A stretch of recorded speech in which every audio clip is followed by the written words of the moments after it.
if you don't build up base level skills in general AI usage, someone is going to take your job because they have those skills. Yeah. So they'll be able to do that job much more efficiently. Mhm. And the organization is not going to ignore that, because if it can be done more efficiently, it's going to be done at less cost. So they will replace you with someone else.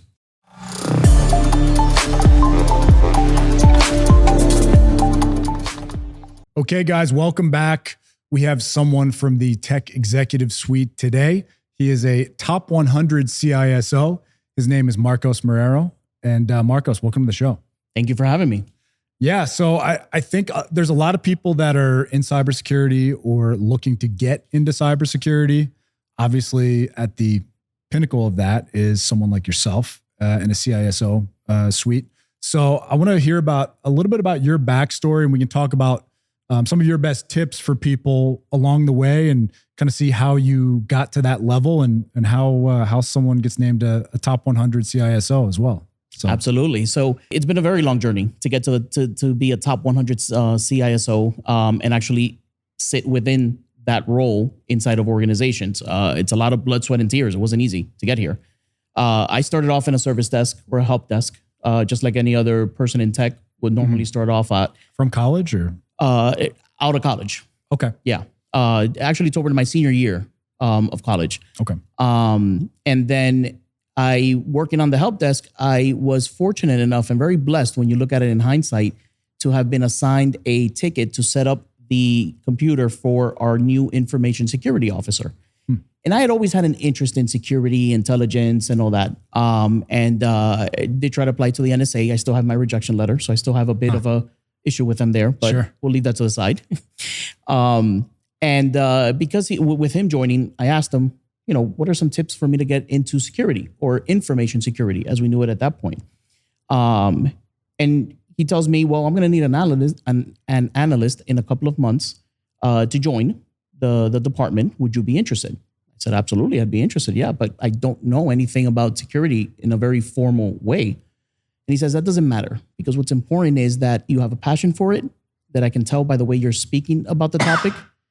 But then on top of that too, you know the company. And that to me is more important, because you know where all the skeletons are buried. Okay. Security, I can teach you. Yeah. He said. So yeah. So you could tell you were kind of a sharp young guy and said, maybe I could work with this something. guy. Okay. Saw something. I mean, he's my mentor to this day. Wow. He's retired now, just recently retired. So congratulations to him if he watches this episode of this podcast. Yeah, I mean, to this day, he's my mentor, and he's really the reason why, or one of the main reasons why I'm in the position I am today professionally. Yeah. Okay. So that was your first taste of the security field. And what type of stuff were you doing at that Started point? off at the bottom. Started off as an analyst, conducting risk assessments, monitoring reports on a daily basis, and helping him build out the security function. That was also the other aspect that was very interesting about that role, is that the function did not exist, the department did not exist, but the controls were somewhat in place here and there around the organization. Right? We're talking about, this is circa 2001. Okay. So technology was not as advanced, obviously, as it is nowadays. So we had some controls around the organization, but majority of it was very disjointed. So I was also able to see how, from the ground up, you build a security department and function. Okay.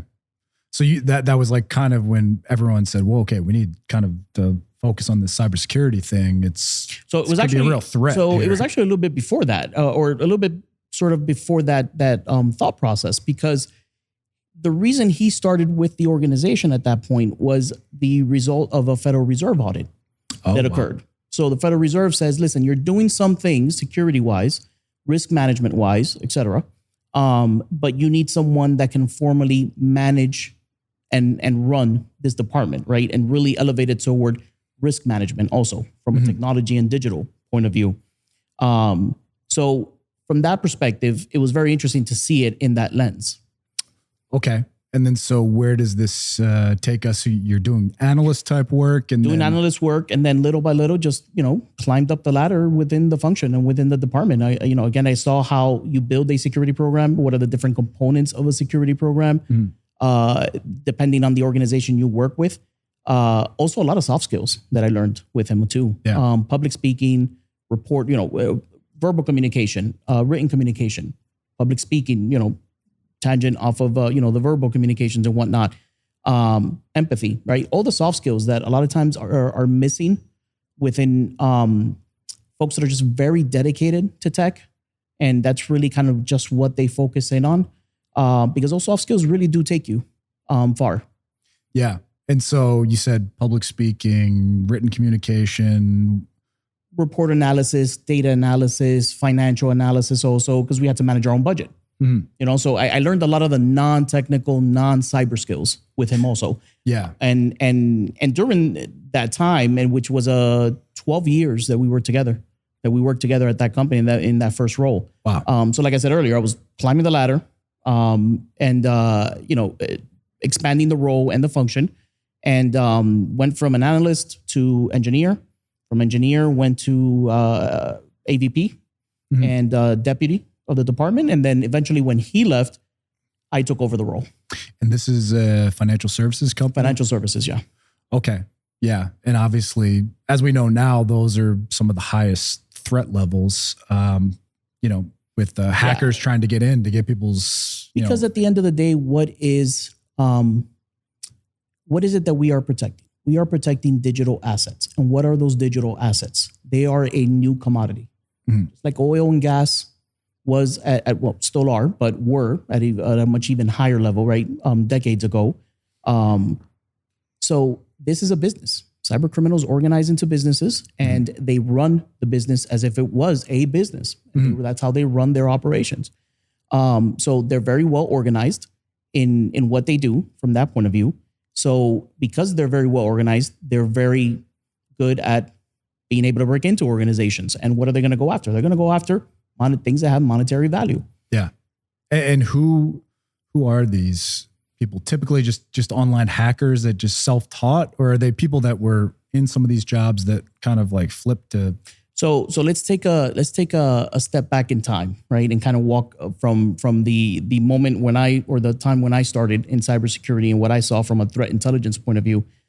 It was very much self-taught. I have a knack for this. I understand this being hacking, cybersecurity. I'm going to go down this route for it. Mm-hmm. Very, very little of it was organized. The only piece that you had organized that you can sort of kind of say were that organizations that fell into that camp were nation state governments. Mm-hmm. So think of cyber operations that governments have those capabilities. Those were the ones that were very, very well organized from that, at that time. But for the most part, it was all just really self-taught. That's really what you saw. And then little by little, you started seeing around the mid 2000s, I would say, a little bit more of organization happening from mm-hmm. the cyber threat perspective to what we see today, where you really have kind of two camps. Or really three camps: nation state, so governments. Yeah. Then you also have cyber criminals, or cyber crime, composed of cyber criminals and organized crime, which is part of the cyber crime underworld also. And then you have your ideological sort of hackers and individuals. Okay. So what were the main threats back then that you were facing? Cyber criminals. With just cyber criminals. That was the main threat back then. Okay. Now so that's lone wolf hackers. Exactly. Okay. How do they get in? It was pretty easy. It was pretty easy for them back back then because our security controls were not as sophisticated as we have nowadays. Yeah. But on the flip side, we didn't have as modern or sophisticated technology as we have also nowadays. Mm-hmm. So a lot of it really had to do with a lot of social engineering. Mm-hmm. To be able to steal credentials, which we still see happening nowadays, still occurs. But that was really kind of the main way that they would break into organizations. It was very rare that you found a misconfiguration or a vulnerability that you can exploit to then break in, stuff that we see in the movies right nowadays. Yeah. Not even accurately portrayed, but different story. Mm-hmm. That's very rare that you would see that happen. Yeah. Very, very rare. It was pretty much majority of it was just social engineering, gathering information that you need to then log into that environment or that system. So what would that be? Like, okay, I know such and such's login username, but I know their kid's name is Johnny. So Johnny and their birthday is February 21st. So 0221. Something like that. Like that very, easy. Yeah, very similar to that. It was pretty much very much that easy. But what was very interesting at first that I noticed is that because folks would write down their passwords either in notebooks or on Post-it notes and they keep it around in the office, all you had to do was just be able to get into an office. If you're able to get into an office, you just walk around. And it was right on their desk. And it was right there on their desk. And if it wasn't there, just check under the keyboard. Wow. And you would find it there. And then on top of that, the other piece of that, or the other conundrum, is that password was used across any other system. It was just one password. Yeah. Right? Because at the same time, we do have to recognize passwords don't work. And that may sound very strange from a security professional or a CISO saying that, but they don't. They've never worked. And to this day, they still don't work. And they really are a thorn in our side in this industry, which is why you see moving more toward biometrics. You see moving more toward other ways of handling and managing what is identity. Because at the end of the day, you need to authenticate to something to access something. And the bad guys still need to do that also. Yeah. Okay. So passwords don't work. I mean, is there any password advice you have for people? Move toward biometrics or passwordless whenever you can, both professionally and personally. Obviously, Face ID on iPhones, right? And the equivalent on Android devices. Enable biometrics whenever you can, because that extrapolates the password away from you having to remember it and you having to manage it. What about Authenticator? I mean, do you like those? Yes, those are the really Authenticator good. apps, very good.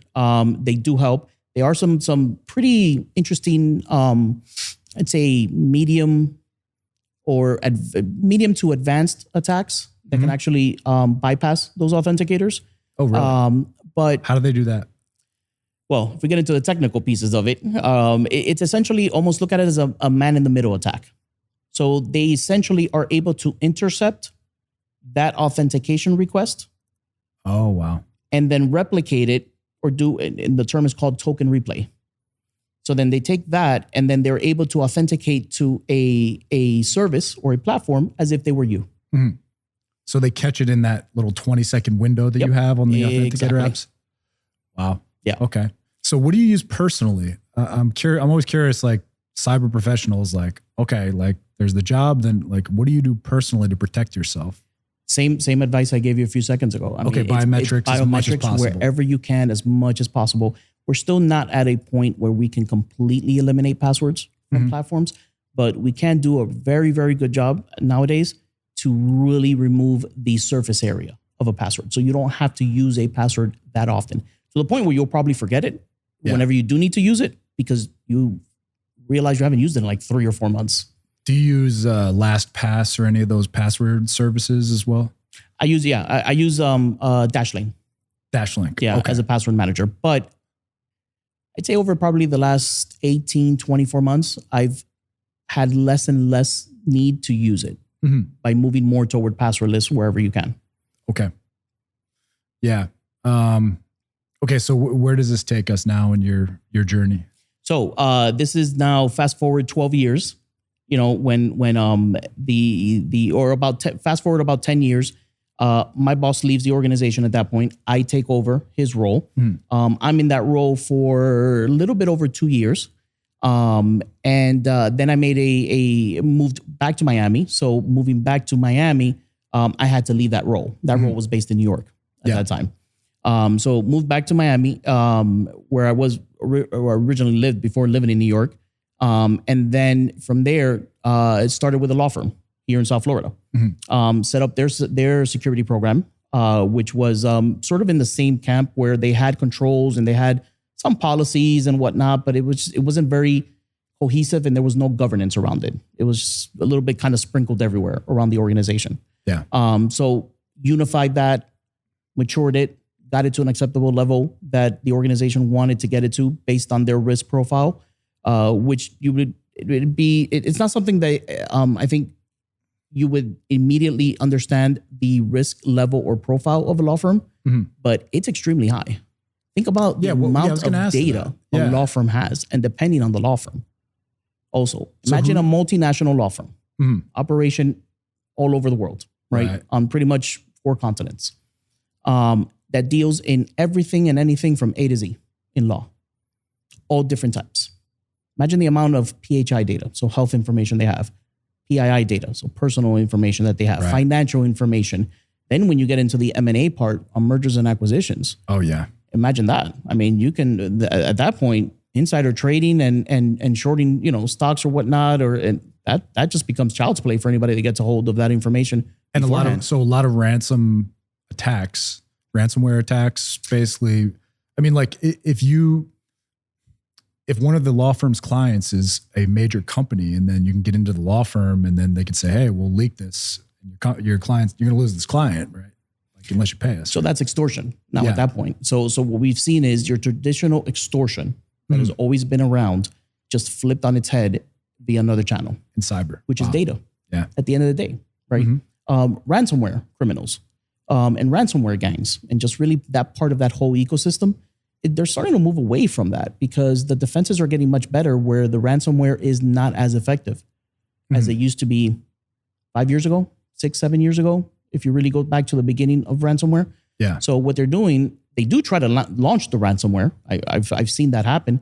But at the same time, simultaneously, they're exfiltrating that data and taking a copy of it. Because if the ransomware doesn't work, or if it does work, but you're able to recover quick enough, or you're back in operations and I'm not going to pay you a ransom, well, I've got your data. Yeah. And if I release it, just think about what the implications are going to be or whatnot, right? So then at that point, you're like, as an organization. What do you do? And it's like, do you pay? That's an age-old question in this industry. I mean, I mean, listen, from a holistic overall sort of viewpoint, you don't pay because when you pay, you're enabling.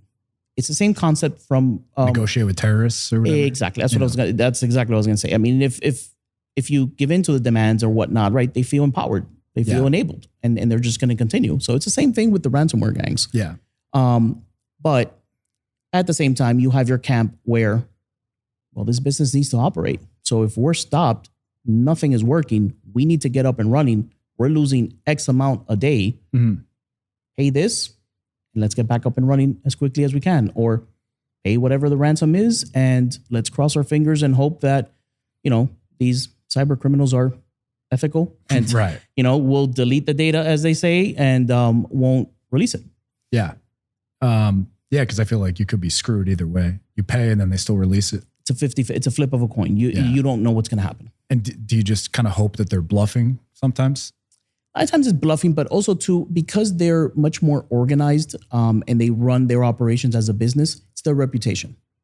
Right. Also. If they get caught bluffing, then... Well, bluffing, or if you do pay ransom, but they still do release it, well, this person doesn't really adhere to what they're saying. Then the next time they hack in, it's like, well, you're going to release it anyway. So just... Exactly. You're not getting a dime. And that's exactly what happens. Okay, wow. So so it's reputation management for hacking groups. it's kind of crazy when you think about it, but that's really how it is. Yeah. I mean, you're like obviously you've been financial services, law firm, which, people don't think about as big targets, but then for 2 seconds you're like, oh wait, yeah, they are. And that's what happened to me too. I didn't think they were such a big target. I couldn't see why they were such a big target until I started having just within 15 minutes of an initial conversation, I was like, oh, okay. Yeah. I see now. I got it. Like nearly as big as banks, right? Yeah, pretty much. Yeah. Okay, so in the law firm, you helped that. Now, let me ask you: was it like, did they bring you in because they had been hacked, or one of their competitors was hacked? No. It was. They just said we need to upgrade. It was something they realized themselves internally. Okay. Yeah. So it wasn't like some like, oh no, wow, not at all. Okay. No, that wasn't driven by an incident. Okay, but you have seen those in the past where it's like the competitor's data got leaked, like, oh boy, like let's just spend blank check on cybersecurity, right? That's exactly it. It's you literally almost have a blank check at that point, and it's do whatever you got to do to get us to where we need to be. Yeah. Right. Like the MGM hack, right? Like, that was a big one. That was a really big one. I mean, listen, when you really kind of distill and really analyze the details of the MGM hack, and a lot of other big name hacks, if you go back to 2013 with Target and Home Depot, because of the complexity of the technology systems that they were running at that time, you're not surprised why it happened, right? Complexity is the enemy of security. Wow. The simpler things are, the easier it is to secure. So let me ask you also another personal question. I mean, do you do LifeLock or any of those services as well, just in case you're one of these companies that has your data, gets hacked? So I do, and I'll go into the reasons as to why. And it's a tip that I will give all the viewers. Definitely do sign up for identity theft insurance if you can. And nowadays it's super cheap. I mean, it's like under $100 in a lot of cases, and tons of providers that offer it. The reason for that is data is everywhere, right? Data brokers are in the business of transacting in our data, right? And it'd be very difficult to find someone that does not have a very small digital footprint unless they're in specific industries that warrant that. If you think government, intelligence, defense, things like that, we all leave digital footprints everywhere, right? 100%. We all have personal digital lives and corporate digital lives that we live. So it's inevitable that something's going to happen at some point. Your data is going to be released at some point. How many emails or postcards have you gotten about a class action lawsuit because you were identified as someone that was affected by a data breach? Yeah, my college was. They said, "Hey, we were hacked, but we got you LifeLock or." Right. Yeah. We'll offer you credit monitoring. Yeah, exactly. For a year, et cetera, and this or that. I was like, oh, okay. And it's funny because I've seen cases where in a data breach, there was the data that was accessed or stolen or exfiltrated was not information that would warrant credit monitoring because there was no social security numbers. There was no, there wasn't any date of births or addresses or anything like that. But then they offer credit monitoring. I'm like, that doesn't make any sense. Right. Yeah. But yes, I mean, definitely I because it's so cheap and it's so easy to get, definitely recommend that everyone gets it. And especially from a family point of view, you can get a plan, like a family plan, just cover off everyone in the household at that point. Because again, our data's everywhere. Yeah. And it can be a real nightmare. Extreme nightmare. Get your identity stolen. Oof. Yeah. I've had, not family, but I've had very close friends, two in particular, that had their identity stolen. And it's a months long process to get that sorted out. Jeez. Months long. And it is headache after headache. And it's a nightmare. And they're just opening up credit cards and taking out loans and mortgages on your name. And you got to unravel all of that. And the companies don't want to obviously give you back the money they accidentally gave to these people. Yeah, exactly. And then on the flip side to that too, you've got to manage your credit, right? And manage it from the perspective of now at this point, you've got to lock it down. So lock down all your credit reports. Yeah. Tip number 2, from that point of view. But then you've got to remember you've got it locked down. Because if you go to apply for something, why is this not working? Or I wasn't approved or whatever. No credit history. Yeah, exactly. So it's not like a huge thing, but it's just something you got to keep in the back of your head. Yeah. Okay. So you're at the law firm now. Bit more tricky than you first thought. Very, very tricky. Yeah, to be honest with you. And the culturally, law firms are very interesting too in the way that they operate. Because all of the attorneys and partners are essentially owners of the law firm. So at the end of the day, whatever you spend is 25 less cents that'll go into this person's pocket, or $1 less in this person's pocket, right? Or maybe $20 less in the other person's pocket, right? Depending on who they are in the organization. So you have to be very cognizant of how you're building that program, how you're selling the benefit of that program and those controls. What's that return on investment? Yeah. Because it's not stockholders you're selling to. It's those lawyers that you're like looking at their big offices across the hall from you. And if they're which majority of all law firms are private, they're not publicly listed. So there's very little regulatory wise that they have to also adhere to or adhere by, which that's a big driving factor in a lot of other industries is there's a regulation. We have to do it. It is what it is. Yeah. We may not like it ourselves as security professionals, but we know we have to do it. Yeah. So it's a little more, it's easier. In that case, it's not even a sell. At that point, it's a no. We've got to do this, plain and simple. Yeah. Okay. So then at what point do you make a move from there? So from there, I went over to another law firm. So this other law firm recruited me from the first one I was at. Same concept. Come in and build their program. They had controls here and there, but just not really any of the non-technical controls in place. So things like policies, awareness training, and things like that. I was there for about 2 years, and I was at the previous law firm for about 2 years also, built up their program. And then from there, went back into financial services, into private banking, corporate banking. Okay. Now, were you CISO at these law firms, or did they have CISO titles? They didn't have the titles. Yeah, I was going to say. But because I was the de facto security guy, I was playing the role. So I was doing the job. You're the highest ranking security. Exactly. So you have the job, and that's your function and what you're doing, but you don't necessarily have the actual title. Right. Right. Because they don't want to give a executive level. Exactly. I mean, and it's interesting because just because the word chief is in the title doesn't mean that it's automatically an executive committee member, right? C-suite or whatnot, in all organizations. That's not always the case. And even to this day, if you look really across the different CISO roles in different organizations and who they report to, there's not many that report into a board of directors or directly to a CEO. Sometimes they'll report into another C-suite member. Who is the CIO, CTO, or CIO, CTO, sometimes chief risk officer. You'll see also reporting, and in certain cases also general counsel, right, or chief legal officer. Mostly general counsel is the right term. I guess it's used in that point of view. But that's what you see across the board.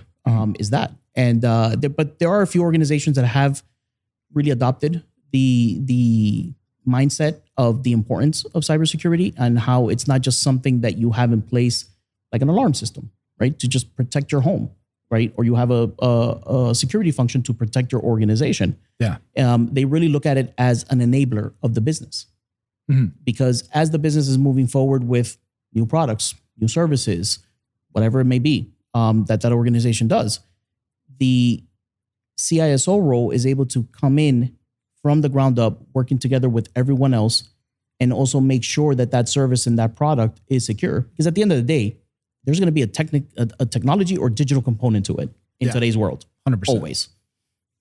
Yeah. Okay. So you were security officer at the law firm, and then you go back to financial services. Is this VP of security? Yes, I was VP of security. Yes. Okay. At that point. Yeah. And actually, second law firm, I was VP of security. So I was vice president, information security officer. So I had 2 titles, a corporate title and then a functional title. And then when I went back into financial services, I had also the same title. So I was information security officer and vice president. And about how many people are under you at this point? So at that point, at that financial service organization that I worked at that point, I had 3 individuals underneath me. And then I had another 10 from an outsourced point of view, because that financial services org had outsourced a lot of their tech, a lot of their technology department. So part of it was also the security aspect that was also outsourced. Okay. Yeah. I mean, I feel like, being in the recruiting business, we do see, I see a bunch of cybersecurity roles, but I do a lot of staff aug. And it's like they just go to a security firm to kind of augment their staff in a lot of those roles. Yeah. So I see the FTE roles, but never, I wouldn't say never, but I see less contractor roles because they just kind of give to the security firm. So you kind of see a mix. There's the security firms that you outsource to that are either staff aug or that they're providing a service. And even through providing that service. So think of a managed detection and response vendor, right? Someone that's going to monitor all of your security data, right, across all your platforms. They're providing a service, but then at the same time, they're providing staff aug because there's analysts that are assigned to you that's what they're doing. It's an extension of your team. It's hands-on keyboard. Yeah. So it's interesting because it's a combination of the two, almost in a way, if you kind of look at it. And then the contracting piece, like you said, it's not kind of that visible because of the whole FTE piece, right? They're not actual employees in that sense. Yeah. Okay. So you have a bunch of people under you back in financial services. What type of threats are you facing then? Your run-of-the-mill threats that are just your normal attacks that everyone is seeing from an industry point of view, which we like to call the drive-by attacks. So, folks knocking on the door, trying to see if they can get in, trying to open the window, see if it was maybe left unlocked. Other folks that are trying to maybe throw a rock through the window and then crawl in through there. Those are not the smart guys or the smart criminals because they're making too much noise at that point. So it'd be very easy to catch them.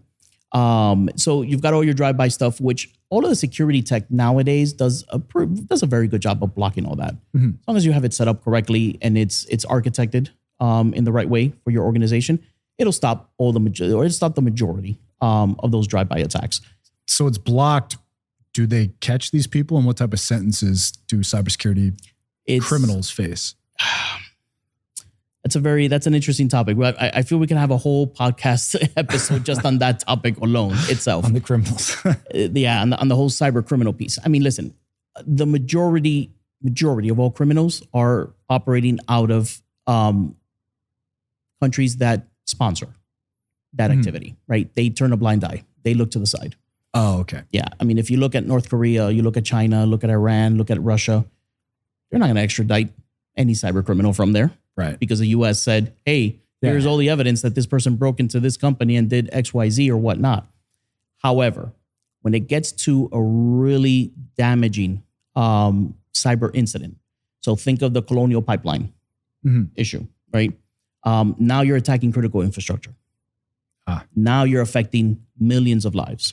Now government is getting involved at that point because now it's a lot more serious at that point. Yeah. But even then, they can indict them, and here are the folks that we identified are the ones that were behind this attack, which the government has gotten very good at doing that. But they're not going to be extradited. Nothing happens. They're not going to be extradited.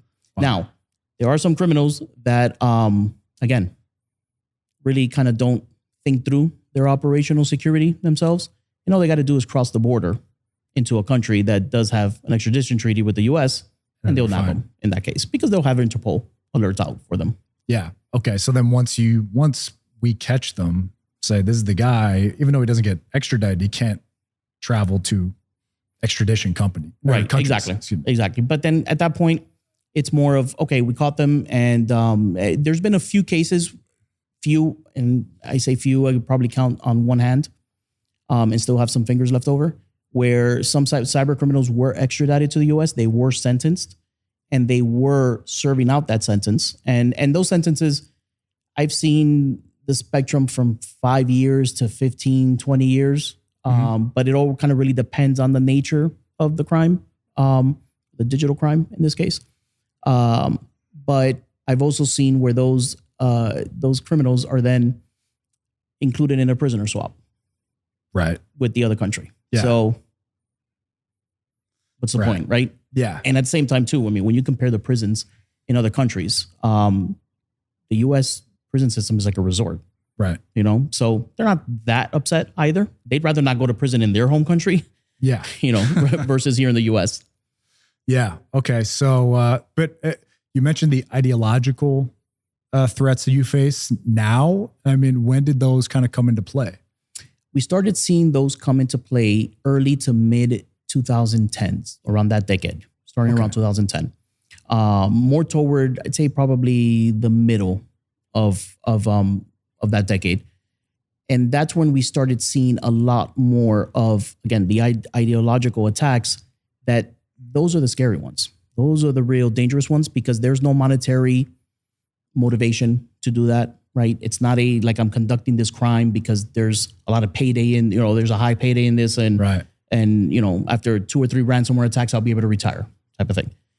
There's a fundamental ethical and moral aspect that they see it through, which is very different than the lens you look at it as a criminal.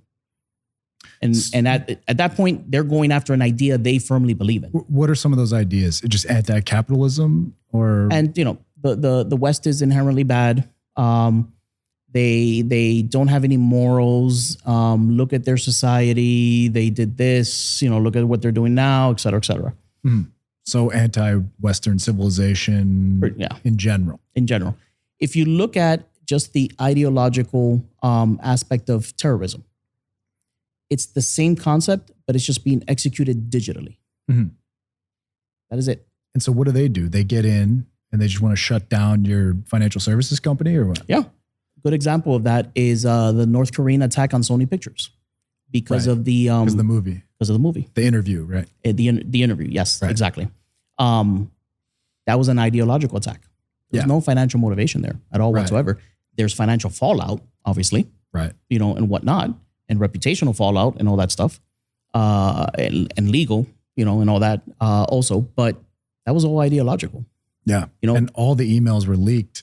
Remember, some of the executives got in some hot water for saying some dumb stuff, right? Yep, that's exactly it. Yeah. But, they pretty much said, "Don't mess with our leader," and that's what happened. It's crazy. It is. Yeah. Okay. So where are we now in your story? You're in the financial services company. Financial services organization, the second one. I was there for a little bit over 2 years, about 2.5 years. And then my current firm, HIG Capital, reached out through a recruiter. Same concept. Had security controls in place. Really had just no governance around it. There was no formality. Had the foresight to really understand we cannot do this ourselves as technology professionals, right? This is them from a organizational point of view, because we have a technology function we need to manage and run ourselves. We're not experts in this. We need to bring someone in that can do this. Mm-hmm. So you came in to build out the org and say, okay, like, what's step one there? They bring you in for a role like that. Right. So you start in your role, and this is advice that I give to folks that I mentor also that ask me, that ask me about, when they're starting a new organization, what should be their first steps? What should they do in the first 90 days? How should they, really kind of execute their program? And the first thing I tell them is, you're not going to do anything in the first 90 days. And they look at you kind of with a shocked expression, right? Like, what do you mean? Pay me a lot. What do you mean? Yeah. I mean, I'm getting paid for this role or whatnot. They're hiring me for this, so I got to do it. Like, no, you're not going to do anything. You're going to listen for 90 days. Mm-hmm. You're going to observe. You're going to get a lay of the land. You're going to understand the organization, understand the culture, understand what they do as a business. That's the first thing you need to do. Because at the end of the day, what you are doing is protecting the ability for that company to make money, which is what they do at the end of the day. So as a company. You're just kind of like the new guy. You're sitting in on meetings, like the executive meetings. Were you CISO? Did you come in at that level? I didn't start as CISO. Okay. The CISO title was during the role. Okay. Did they have one at that point? About 4 years ago. Did they have one at that point, or were you kind of like? No, I was the first one. So you were the first one. First one, yeah. Wow. Okay. So they liked, what you had done and said, okay, we got to bump this guy up to the big leagues, right? Yeah. I mean, listen, it's a testament of obviously the hard work that you as an individual and professional put in. But then it's also to the demonstrating that you are a security professional, you know what to do, and that's what you're going to do. Yeah. Right. And it's really where the rubber meets the road, at that point.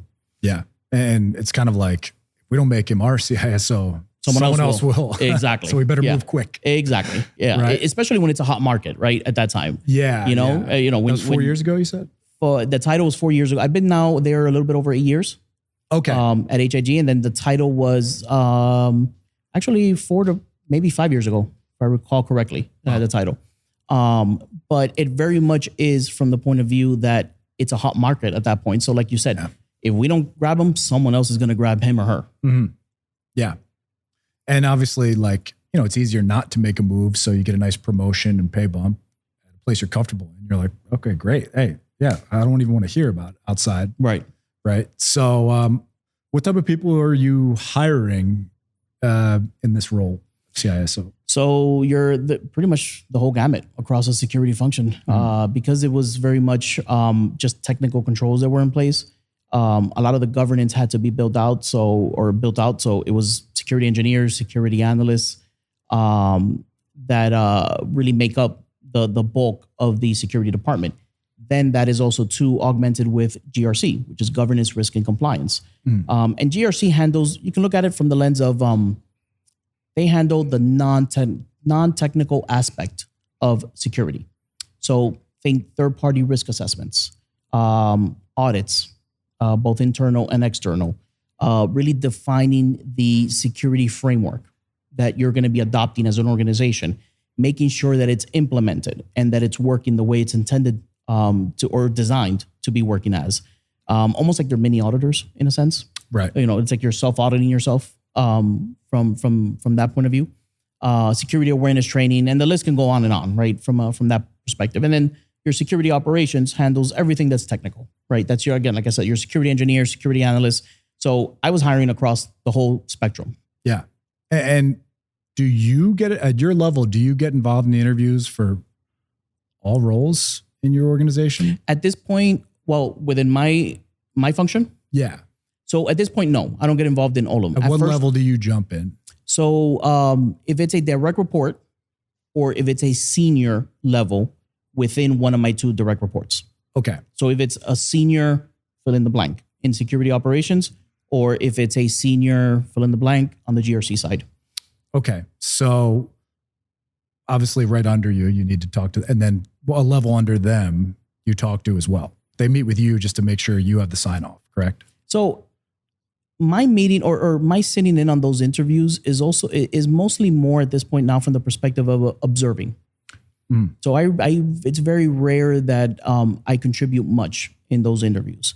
I'm more just observing the body language, observing the verbal and body language of the individual and the verbal communications, and just really kind of how they conduct themselves. And then at the same time, seeing how good of a fit they'll be into the culture and DNA of the organization. Yeah. So why don't we talk about, you're observing on these interviews. When I say, what are some things that stood out in a good way and a bad way? Obviously, you're not going to give out any names, but darn, I was gonna. Everyone's safe. Well, maybe the good people want us to say it, but yeah. Anything that sticks out, like this guy was doing great, and then he did this, or this really, like, this really impressed me. Yeah. How do they impress you, or really like, okay, we're not doing. This person's not coming in. I don't care what they say. So I can nicely sum up those 2 with the following statements. The positive things that I've seen is a passion for security. If I see that you have a passion for it and that you're engaged in conversation and it's not really an interview and it's really moved into just having a conversation and you're talking about topics security related and whatever it is that your role, right? If you're on the technical side, if you're on the non-technical side, whichever one it may be. That to me is instant check mark. This person's 90 to 95% a good fit for us. Here's the reason why.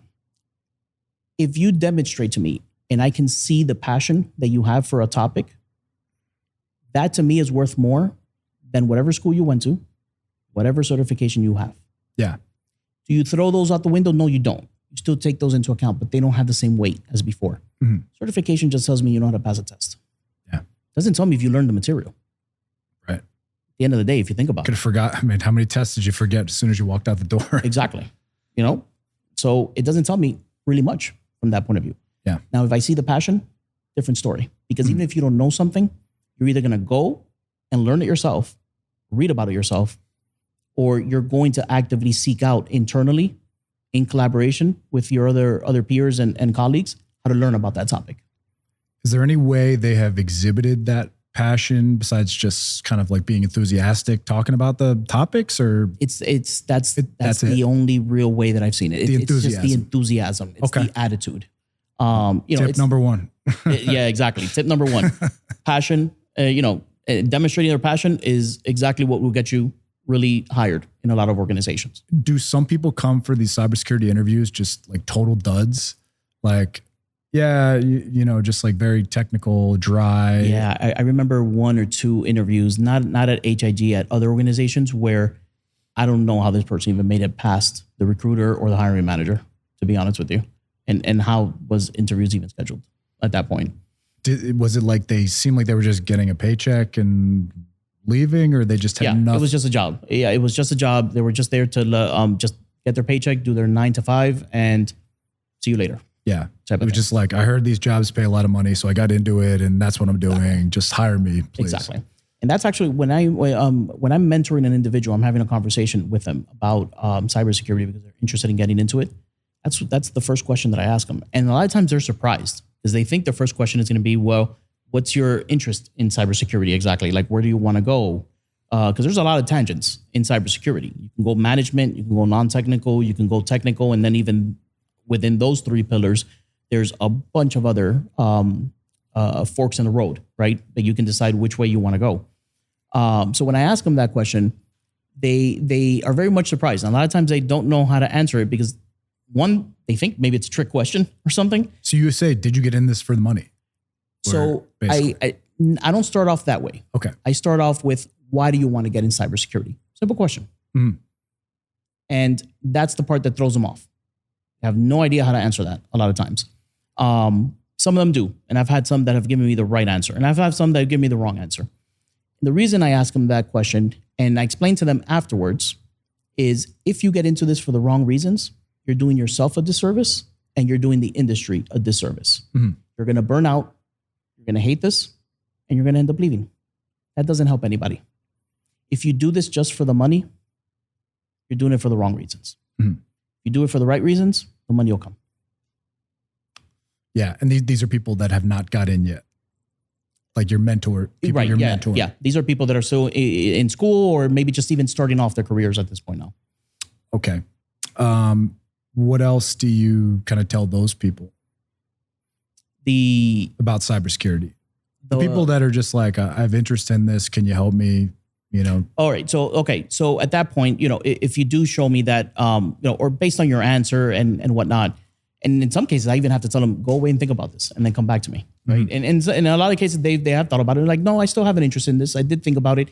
Thank you for asking me that question because I had not thought about it from that lens and I wouldn't have wanted to make the wrong decision without seeing it from that point of view. So, all right, cool. Thumbs up. Let's move on, right? Conversation wise. Okay, what do you want to do in cybersecurity? Then that's when I start going into the explanation of these are all the different routes that you can go down. There's a lot. And there's a lot. Exactly. There's a whole lot. How many roles do you see that are, just complete different titles, between each other in cybersecurity? I think there's nearly as many roles in cybersecurity as there are just like in tech. Like, it's like there's as many subdivisions, probably not as many, but nearly as when you just say tech. People are like tech, cybersecurity, data. It's like, well, cybersecurity, there's a million little ways to go. And you know what's interesting about that too is that cybersecurity is still very much in its adolescence. It's still a very new field, especially when you compare it to technology. Technology, we can easily, chalk up 4 to 5 decades, maybe 40 to 50 years of, what is technology.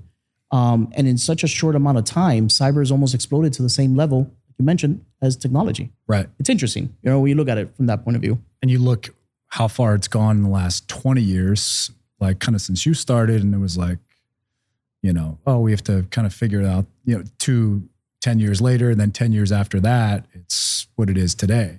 I mean, listen, with time, you learn and you understand what you need to do as a cyber professional. But early on, to a certain degree, still in certain areas, especially AI. And I'm surprised that we've gone this long without mentioning AI. Yeah. Side note. I know. Take a drink. Yeah. Mention AI. We had no idea what we were doing. Yeah. We were growing up with this industry simultaneously. We were building this out. This was almost like a kind of an experiment, if you thought about it. Yeah. From a certain lens, or you looked at it from a certain lens. We really didn't have any North Star or any guiding principles. The only organizations that had done some sort of information security at that point, this is very early on, going back to 25 years ago, was government, because they had to. Right. But even then, it was very simplistic, and that was only sort of the only roadmap that we kind of had on how to go about doing this in the private sector. Yeah. From that point of view. Yeah, because when you got in, it was the thought of these hackers and these dark basements and stuff, and then With the hoodie on, yeah, exactly, yeah. And a Monster or a Red Bull, and or a Mountain Dew. Yeah, and then it became fully funded nation state apparatus with the best computers behind them. Right? Smartest people, Mm-hmm. the best technology, and all the resources money can buy at that point. Right. And that's what you're up against. Exactly. Wow. Exactly. So what would you recommend 2025 before we go? Like somewhat, what fields would you, speaking of AI, like how do they duck AI at this point? What could easily be replaced? And would you say like, hey, maybe if you're interested in this, just so you know, it could go away quicker than other things? And what things are going to be more immune to AI?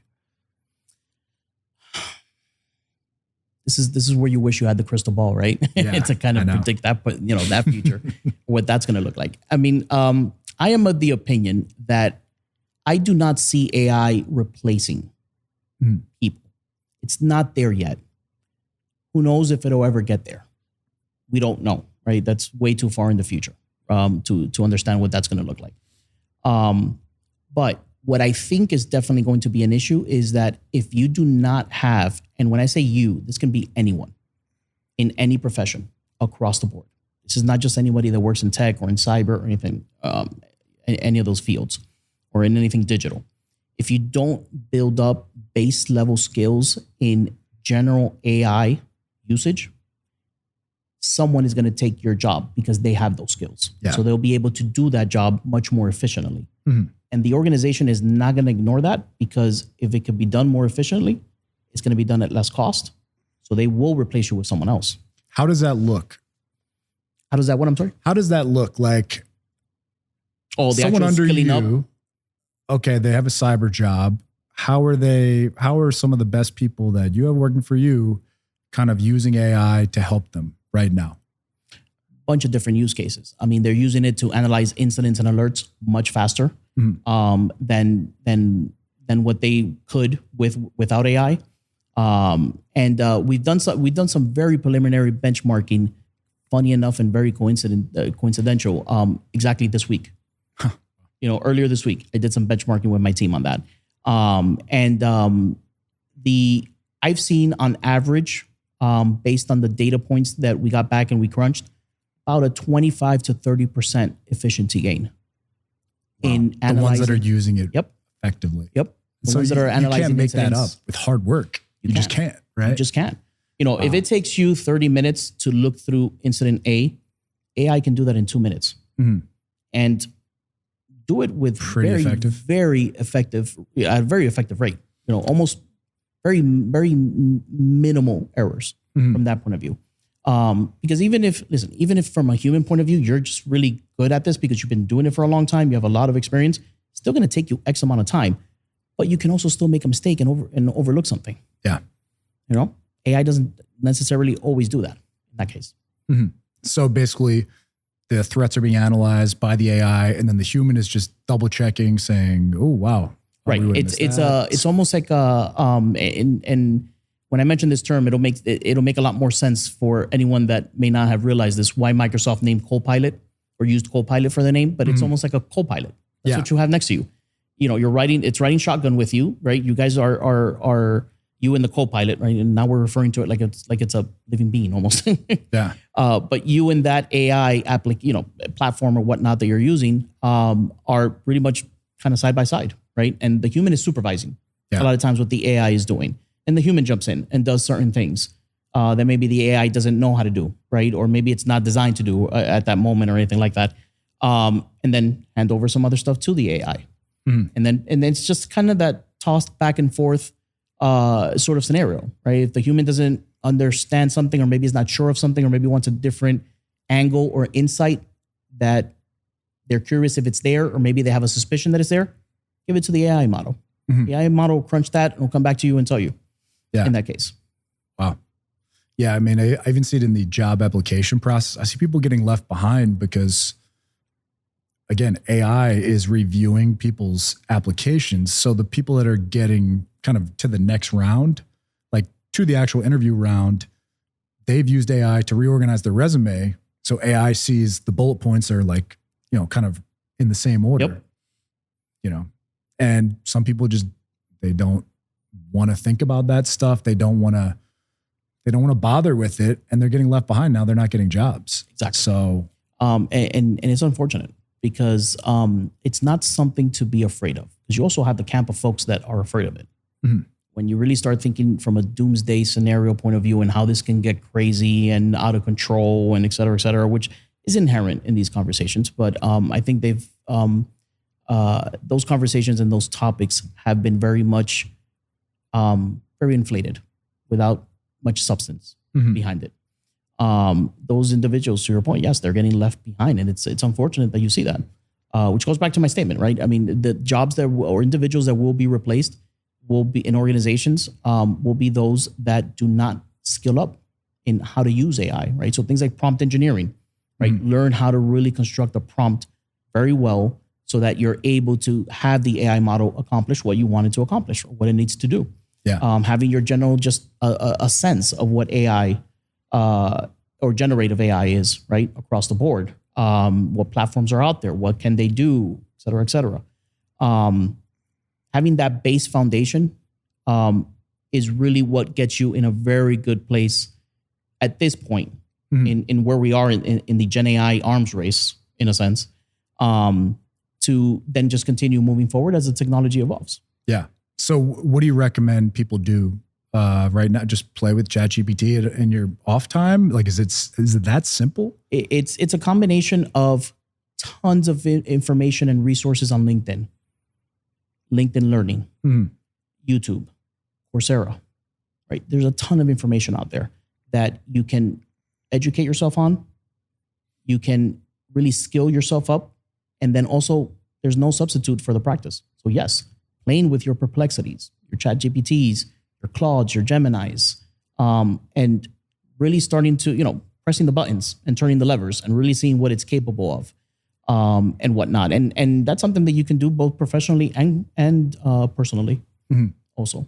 You mentioned the big five. I like to ask people in tech, what is your Claude guy? You a ChatGPT guy? You a Perplexity guy? So at first I was very much a ChatGPT guy. We use ChatGPT internally. Also, we use an enterprise version of it. But over the last 4 to 5 months, I've been using Perplexity personally. And I'm finding Perplexity to be a couple of notches above ChatGPT. Yeah. Yeah. Why is that? I think it's a combination of the simplification of a Gen AI platform. So I don't have to pick a model or know which model I should pick for X task. Right. It picks it itself. Just all there. It just knows. It just picks it itself and it knows. And then just overall, the Perplexity platform, I just find it a lot more user-friendly, a lot more visually appealing, right? Very good thought put behind the UI and the UX design of it. And just the speed at which it executes. Yeah. Wow. Yeah, I'm becoming a Grok. Okay. Because Grok has the deep search as well. Yep. So I think it's combining a bunch of them. I use Claude for the copywriting. I think it's still the best copywriter probably, but yeah, that I've heard. Yeah. Yeah. Our data science team likes Gemini. Okay. Yeah. It's for coding, right? Gemini. Yeah. So my understanding is that it's very good at big data. Okay. Right. So if you're a data scientist, someone that just works with data, that's your function, anywhere within that, data space, all the different positions that are underneath that. It's very good at that. So our data science team gravitates more toward them because of that. Yeah. Okay. Well, before we go, why don't you give any last tips for people that are thinking about getting into cybersecurity or switching from another tech job to cybersecurity, or people in cybersecurity that are looking to kind of move up in the world? Yeah. So lots of tips there depending on which camp you fall in. I'll start off with the last one. So if you're in cybersecurity, definitely make sure you have well-rounded soft skills. You'd be very surprised at just the basic level of soft skills that you find in individuals that unfortunately works to their detriment, right? From the perspective of being able to move up career-wise. Because there comes a point when you get into middle management or you're moving into or trying to move into a CISO role, right? And really into executive management, your technical skills are very much at that point second, class citizen in a sense, right? It's off to the side. I mean, your technical skills are not that important. It's your relationship skills. It's your communication skills. It's your negotiation skills. It's your financial analysis skills. You're running budget at that point or whatnot. And it doesn't hurt just to really round out those skills or acquire those skills, even if it's at a basic level. It doesn't mean you need to be an expert in it in any way, shape, or form, because that's really going to help form you as a well-rounded individual with the skills necessary that the organization will also notice. This person has good tech skills and they've got good soft skills also. So they're a good candidate, right? Let's move them forward. Right? Yeah. And that I just described is literally how it happens. And I'm part of those conversations. So I know that that's exactly how he can handle this with soft skills. Yep. Yeah. That's exactly how it goes in that case. Okay. And the same applies too for folks that are maybe in tech that are looking to move into cyber. I have 2 individuals in my career so far that I've hired that were on the tech side that have moved over to the cyber side. Same concept applies. Make sure you've got a good solid foundation from a soft skills point of view. And then make sure that you're doing it for the right reasons, right? It's really an interest for you. You're not just doing it for the money. You're not doing it for it's the cool thing. I get to say I work in cyber or whatnot. When you're talking to your family, friends, or others, you're doing it for the right reason at the end of the day. Because it's not easy. It's hard. Yeah. It's a tough job. Things can go down at any time. Right? Anytime. I mean, we're on 24/7. I mean, we don't stop. It's like my daughter used to call me when she was little, a computer cop. Yeah. And as I think about it, it has so much applicability. That term is so on point with it. I mean, cops are, in a sense, on 24/7 type of thing, right? First responders, right? It never ends. We're always on at that point. So you will burn out very quickly. Again, like I said earlier, if you do this for the wrong reasons. So make sure you're doing it for the right reasons, because also too, at the same time, it won't be a job. Yeah. Right. You look forward to getting up. You enjoy it. You look forward to getting up and coming to work. Right. In that case. Awesome. Well, where can people find you? LinkedIn, Marcos Marrero. You'll find me if you search there. I am purposely not on any other social media by design. So LinkedIn is the best spot to grab me on. Yeah. We'll have Marcos's all his links. Well, his main link, LinkedIn. My main link. All his link. Yeah.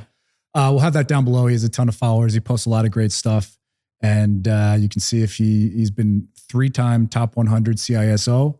Let's see if he can make it a 4th year in a row. So let's see. Fingers crossed. Yeah, I hope you guys enjoyed this. We got the chance to get inside the mind of someone on Marcos's level. He had a ton of great tips if you're looking to get in cyber.